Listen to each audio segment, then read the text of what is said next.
পৌরাণিক উপাখ্যান।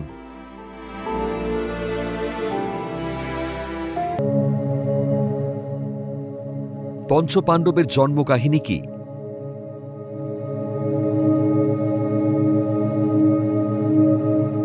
শান্তনুর কনিষ্ঠ পুত্র বিচিত্রবীর্যের মৃত্যু হয় নিঃসন্তান অবস্থায়।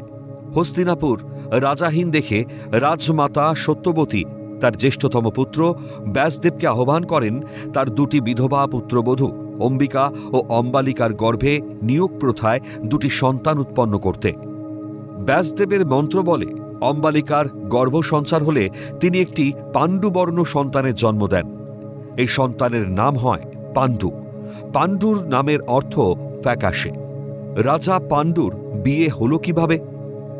পাণ্ডু তীরন্দাজি, রাজনীতি, প্রশাসন এবং ধর্ম বিষয়ে ভীষ্মের কাছে শিক্ষা নেন। তিনি ছিলেন একজন দুর্দান্ত তীরন্দাজি এবং মহারথী। অম্বিকার গর্ভের সন্তান ধৃতরাষ্ট্র অন্ধ হবার ফলে সাবালক হবার পর পাণ্ডু রাজা হন।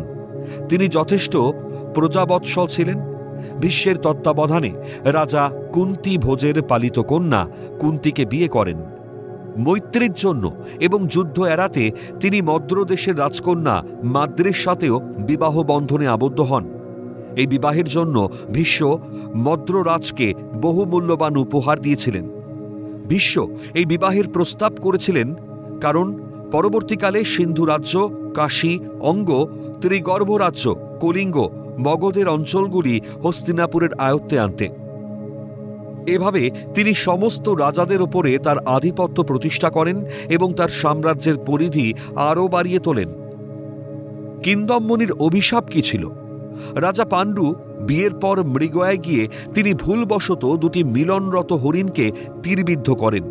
সেটি ছিল আসলে ঋষি কিন্দম ও তার পত্নী, যারা সন্তান উৎপন্ন করতে মিলিত হয়েছিলেন। কিন্দমমণি অভিশাপ দেন যে পাণ্ডুও স্ত্রীর সম্ভোগকালে মৃত্যুবরণ করবেন। ঋষির অভিশাপে বিচলিত হয়ে প্রায়শ্চিত্ত করার জন্য তিনি তার রাজ্য ধৃতরাষ্ট্রের হাতে দিয়ে নির্বাসনে যান। পাণ্ডবদের জন্ম কিভাবে হল? অভিশাপের ফলে পাণ্ডুর দ্বারা সন্তান লাভের পথ বন্ধ হয়ে গেলে কুন্তী দুর্বাসু মুনির আশীর্বাদ প্রাপ্ত পুত্র লাভের মন্ত্রকে স্মরণ করলেন। ধর্মদেবতাকে আহ্বান করে তার ঔরসে যুধিষ্ঠিরকে জন্ম দেন। এইভাবে কুন্তী বায়ুর মাধ্যমে ভীম ও ইন্দ্রদেবের মাধ্যমে অর্জুনকে জন্ম দেন। মাদ্রীও একই মন্ত্রের বলে অশ্বিনী কুমার দ্বয়কে আহ্বান করে নকুল ও সহদেবকে জন্ম দেন। এইভাবেই পঞ্চ পাণ্ডবের জন্ম হয়। পাণ্ডুর মৃত্যু হয় কিভাবে? একদিন বসন্তকালে মাদ্রীকে দেখে মোহিত হয়ে তিনি অভিশাপের কথা ভুলে যান। মোহের বশে মাদ্রীর সাথে সম্ভোগ করতে গিয়ে তার মৃত্যুর কোলে ঢলে পড়েন। নিজেকে স্বামী হন্তা ভেবে নিজের সন্তানদের ভার কুন্তীর হাতে দিয়ে মাদ্রীও তার পতির সাথে সহমরণে যান।